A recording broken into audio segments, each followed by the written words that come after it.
Good afternoon, everybody. I'm Serena Chaudhry. And it's Ashley Weiss. And we're back again together for the first time in a couple episodes. Yes. My apologies. I'm happy to have you back. And we're here this afternoon with Peter Westlake, the CEO and founder of Mindnumbers. Hi, Peter. Hi. Fantastic. Thank you. I'm honored. We're honored. So why don't you start today by telling us a little bit about who you are? Yeah. So I'm based in San Diego. You can tell I'm not from San Diego originally. I'm a Brit. I've been in the US about 15 years. And I've spent that time in diagnostics, actually, clinical diagnostics. What exactly, though, does that mean?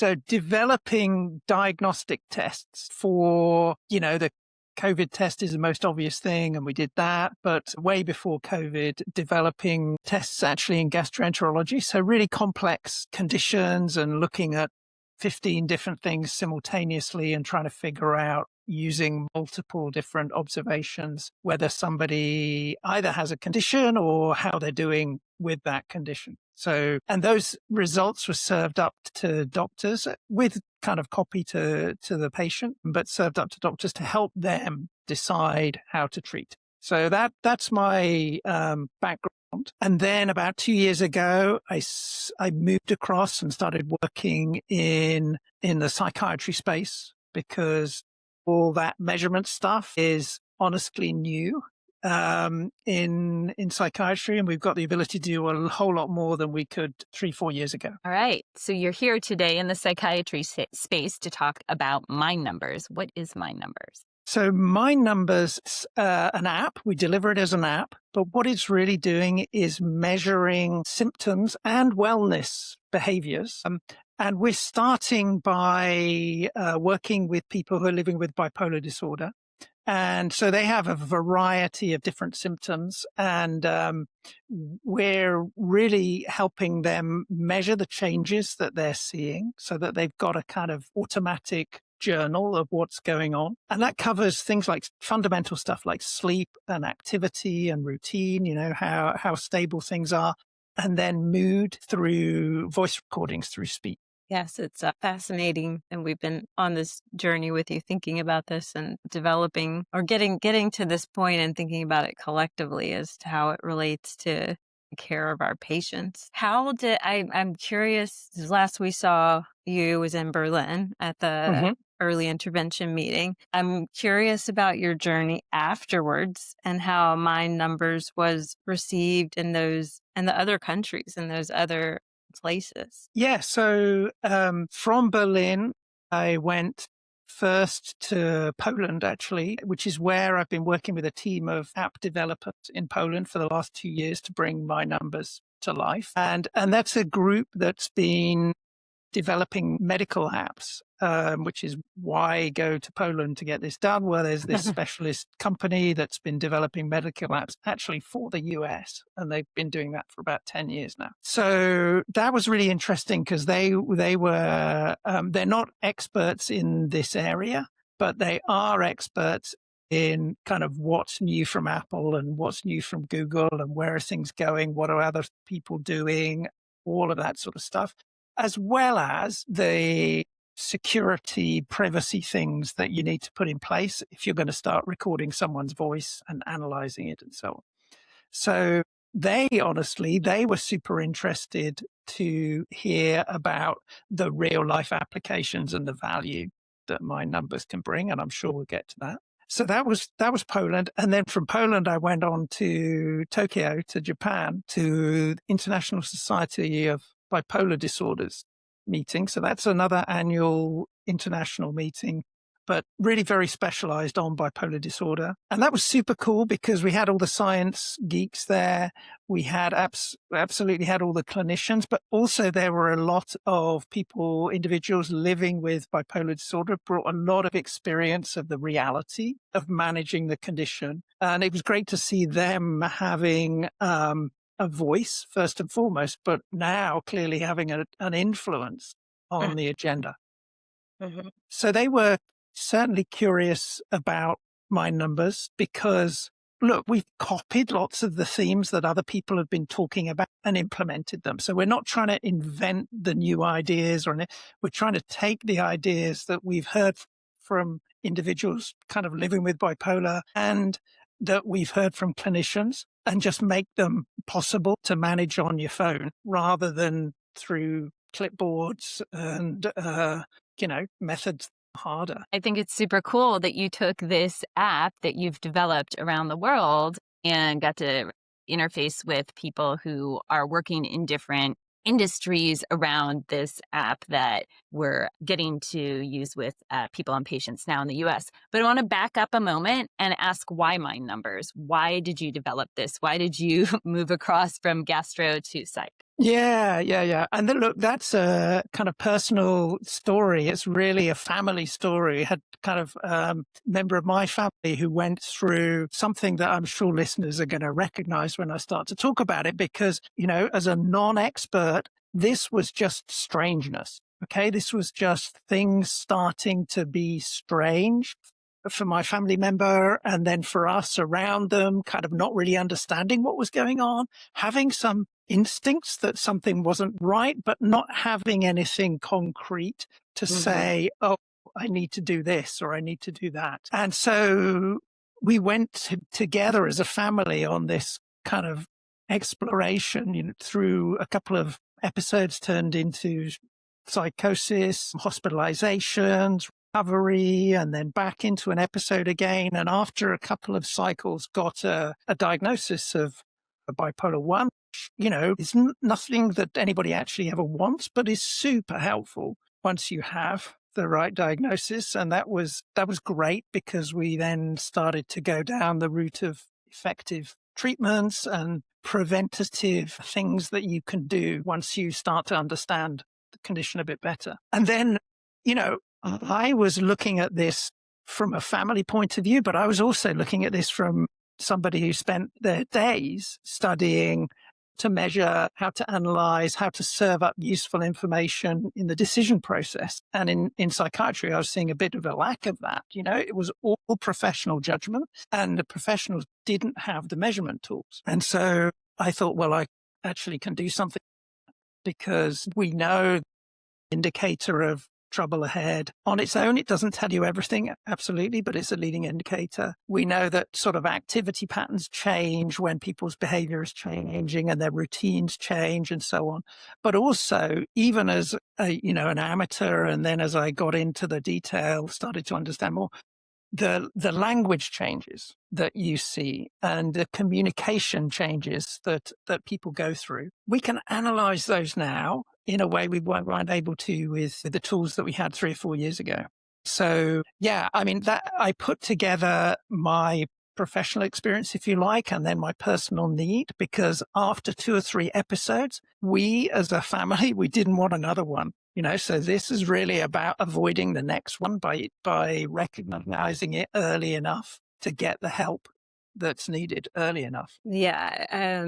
How much, I'm just thinking about, first of all, the avoiding of another episode, and what could have been done differently, not to say that anybody didn't do anything correctly. So you were talking about at the bipolar disorder meeting, there being a lot of people with lived experience, which you're considered someone with lived experience because family members are part of that group. And this app has really been, I wonder how your family members' input has been involved in the development of the app.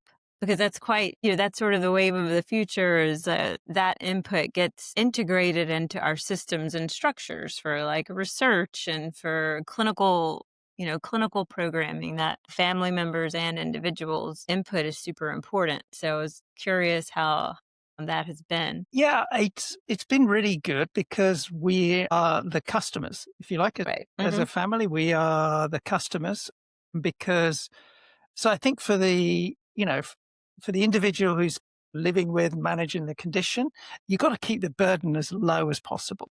Just got to be easy, because when things are good, they want to be getting on with their life. And when things are not good, you don't want to be adding stuff on to that. It's tough. So I think keeping it really simple and easy for the individual. And then for us as family members, what we wanted is kind of reassurance when that was the right thing to be getting, and a sort of structure to ask the questions when maybe there was something else going on. So what do I mean by that? How does that manifest? Well, it manifests by we get a weekly kind of readout that's just traffic lights, so traffic lights on sleep and activity and routine and so on. And so if those traffic lights are green, then that's great. You don't need to bug someone every day and say, how are you doing? Did you sleep okay? Because that can be quite wearing after a while. So we get the traffic lights when everything's green. And then if something turns yellow or even red, then you get I hesitate to call it an alert, because we're not trying to draw conclusions about anything being wrong.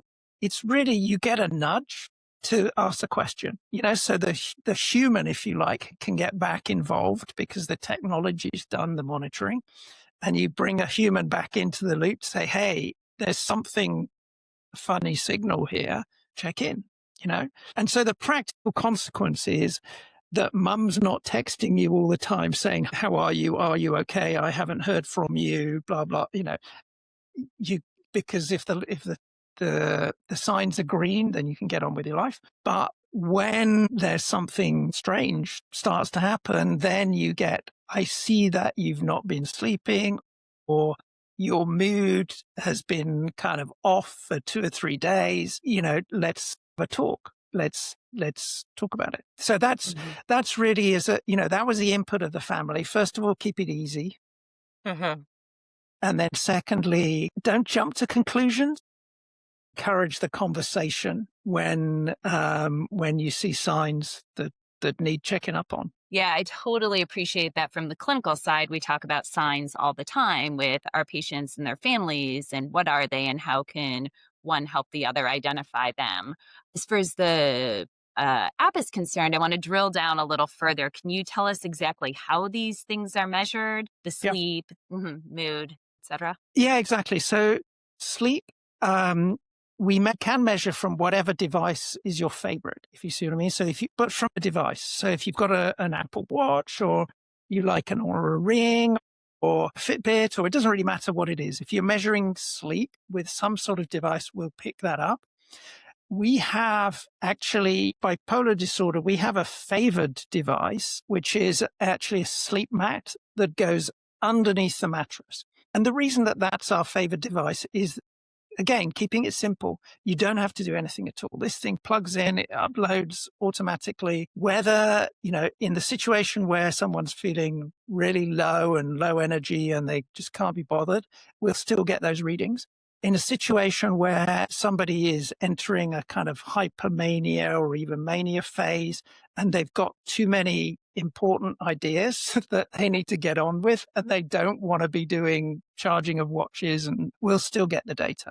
So a device, we measure activity from your phone. So just steps on your phone. It's not, we're not trying to track exercise or be a fitness app or anything like that, but we can see patterns from your phone. And equally, if you're wearing a watch during the day, we'll get the steps from that as well. And then the routine is a combination of those two, actually. So we see when you get up and when you go to sleep, and how consistent that is day to day. And then also what point in the day is your most active time of day. So if you're normally kind of walking 20 minutes to work in the morning or to college or whatever it might be, and then that just stops, we see that in a routine change. Again, we can't draw a definitive conclusion from it, but we can just say something's changed, check in. So device and all of that comes back to the ease. There's no homework to do there for those things. Yeah, and then patients to do a mood diary. I remember learning this in residency and fellowship, and I think I was successful with like 2 humans to do that every day. I mean, I didn't do it for my psychiatrist either. Exactly. I mean, and even if people set out with the best of intentions, then it kind of gets old quickly if you're asking someone to do it every day. So for mood, what we actually do is we have a recording function, and you can just record a normal conversation, and the app will identify your voice and eliminate the other voices, and it'll just analyze the language that you've used and so on. So that's an easy thing. Alternatively, you can do a little audio diary or a plan for tomorrow. And so that can be, that's a healthy habit anyway, to be reflecting on, how you felt today, or be thinking about what's coming up tomorrow and how you're going to approach it. So that's a healthy habit anyway. And we give you a little kind of summary of that. But we're actually not keeping any of the recordings at all. So we analyze them. We do the numbers, mind numbers, and then we delete the recording, because from a privacy point of view, we want people to be able to be unguarded, if you like, in what they say. And they can be unguarded because it's deleted immediately after it's analyzed. I know we've talked about this in the past, but is it looking at tone and pace, or just content in terms of language? It's looking at all of those things. Mm-hmm. So we are looking at, and then we're using different methods, but we're looking at all of those things. So tone, both in terms of the sort of pitch and, picking up laughter or picking up crying. I'm not saying that we're expecting that on all of these voices, but if it's there, we actually, literally will recognize those sounds. And then things that kind of indicate excitement or indicate sadness and so on from tone. So we're picking that up. We are actually doing a speech count as well, kind of syllables per minute count. And then with the language, we're looking for the way that sentences relate to one another, or sentences are even being used kind of well at all. So situations where somebody's ideas are jumping about, or their train of thought is really interrupted, or it seems very vague and so on, we can pick all of that up and give a structured output for those types of signals. And again, the objective isn't to be definitive. It's just to give a bit of information that then enables first the user, and then second the carer, and then third the professional, to see a bit better what's been going on. Like seeing in the moment patterns, because self-report, as a clinician, we are asking people to go back and report on the period of time that they haven't seen you. My patients at EPIC, people see people at different frequencies. So even just asking about sleep patterns in the last month, sometimes it's helpful the more I get to know someone and get to know their sleep patterns. But if you, in terms of diagnostic specificity, you're really looking at a week, 2 weeks where things can become significant. And it seems like it would be more efficient just to have the data, so that my time can be best served with the patient and not harassing them about trying to remember, all of these qualities and all of these things that happen, and the frequency that they happen, the intensity of how they happened over a month, 2 months. Yeah. And that's what I was going to ask you to clarify, Peter. Where does this information go, right? So we have the user who's putting their information about sleep and behaviors being collected. And then how is the family involved? How's the provider involved? Yeah, so the user gets all the data, if you like, and that's presented in the app in little dashboards, and you can choose whether you're looking at a 7-day view or a 30-day view, or drilling down last night and so on. So there's all of that kind of normal mobile app stuff. There's also a weekly summary that has a 7-day view with traffic lights. So now you're not getting, like I said, the time you went to bed or so on. You're just getting a traffic light because you got enough sleep or you didn't. So that's presented as a kind of overview, but also with some text that pulls out the significant things that have gone on. That sleep was below average for this week, but you did a good job of maintaining some activity during the day. And then there's even a little insight there about, okay, so maybe think about, managing your routine so that you can keep the quality of sleep, good. So we do the numbers, we do the traffic lights, and then we do the text. And that report is available to the user, but it's also available to a trusted contact. We call it a trusted contact. We're assuming it's going to be a family member, but it's up to the user to choose who that is. And it honestly, if they choose because they're uncomfortable, they choose no one, then that's their choice. It's not what we'd necessarily want, but that's absolutely their choice. And this is part of the kind of trust we maintain, that the user stays in control all the time of the data and so on. But yeah, the today user has the app, family has a weekly report, and then the professional, they can forward that report.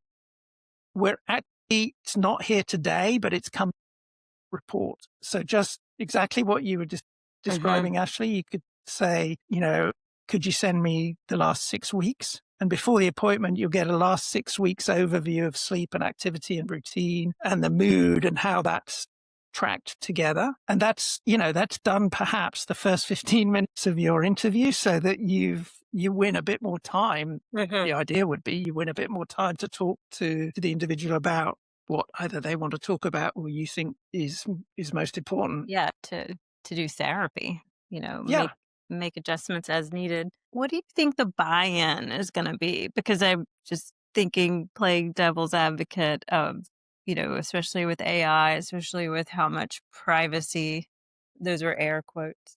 Yeah. Privacy is being challenged in our world in so many different ways. How do you think that people, especially in this age group, are going to respond to that? Because part of me thinks like, oh, this is awesome. Like this makes things so much easier. And if I have to go see a doctor, I'd rather just like print them a report than have to like deal with this. But then there's also someone was having, if like paranoia was one of their experiences, that sort of was a early warning sign of something brewing. I could see where it could become very problematic. Yeah, look, I mean, I think so. That's definitely the case. And we've done all the right things around privacy. We've absolutely done all the right things. But if you're the individual who's giving your data, we're still asking trust in that situation, that we really are looking after it in the way that we say we are, and everything's encrypted and nothing's being used,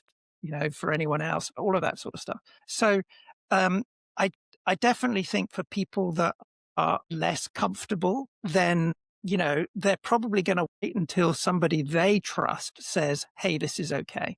They're not going to rely on the company saying this is okay. They're going to wait for somebody they trust to say it's okay. So they won't be the first adopters.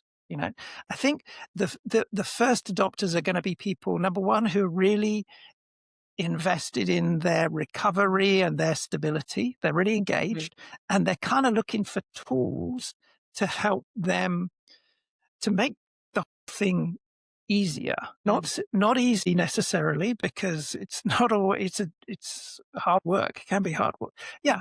But to take the kind of data gathering bit of it and the analytical bit of it, to take that out of the equation, so they can focus on the recovery and habit building and all of that sort of stuff. So I think those people who are really invested in their recovery and maintaining the stability and so on, those are going to be our first customers.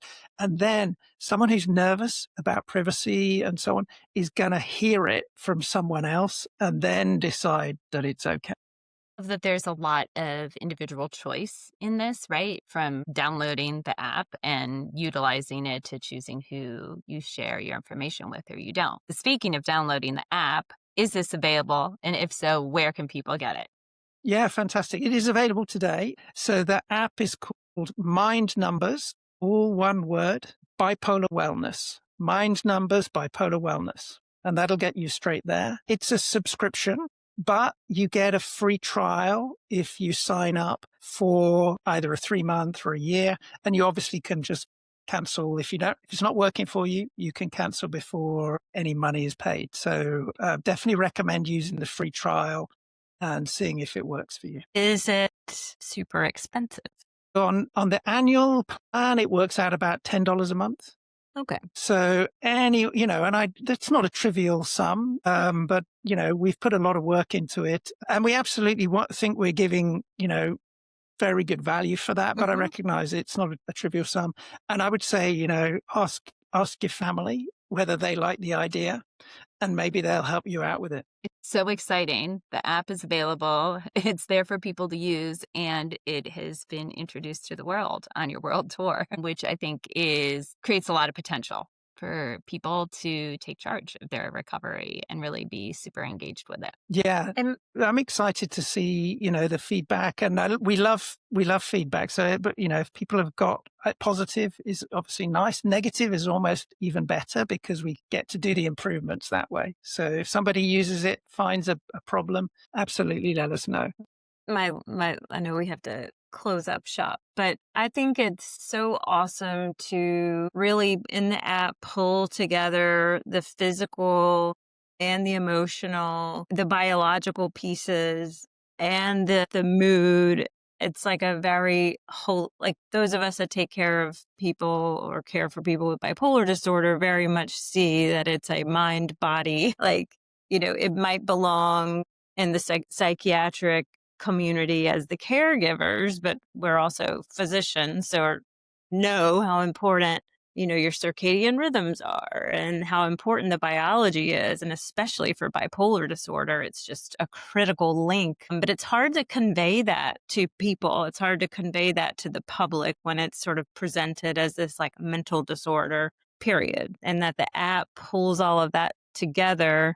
Because sometimes my patients will get so shocked that all I want to talk about is like their sleep and activity and what they're eating. And they're like, I'm not here to see my pediatrician. Like, why are you talking about all these things? But they're so important to, whatever it is that they're dealing with and patterns, and the rhythm and the schedule, so to say, and that the app captures that. You're going to get some warning from those things, Mm-hmm. and the app in itself is not going to solve the problem for you, Yeah. but it's going to give you the warning, and then you go to, the right place to get the help that you need. But maybe it like is going to influence in a positive way, like the stigma, like that, because you're proposing an app that is specifically for bipolar disorder right now, but within that, it's all of these physiologic signs that are present. So it's like, it's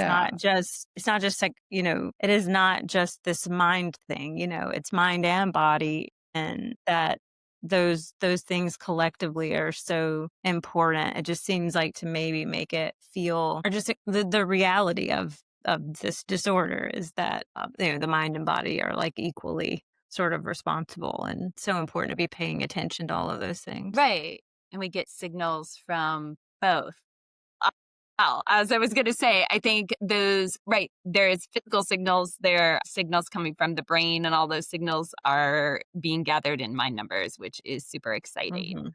Very cool. Thank you for joining us today. Thank you for bringing your personal experience together with your professional expertise and contributing to this field. It's so needed, and I really believe it's going to be valuable to patients and their families. So thank you, Peter. No, thank you. And look, it's working out for my family right now. That's anyone that's living with this knows that the future is unpredictable, but so far so good. And so that's what I'd wish for anyone else dealing with bipolar disorder or any of the other kind of struggles that you're helping people with. That's amazing. So if this has inspired anyone who's listening today, please go check out Mind Numbers on the App Store, wherever you get your apps, or share this with someone else who has a diagnosis, or a family or friend who's supporting someone living with bipolar disorder. There's so much potential here.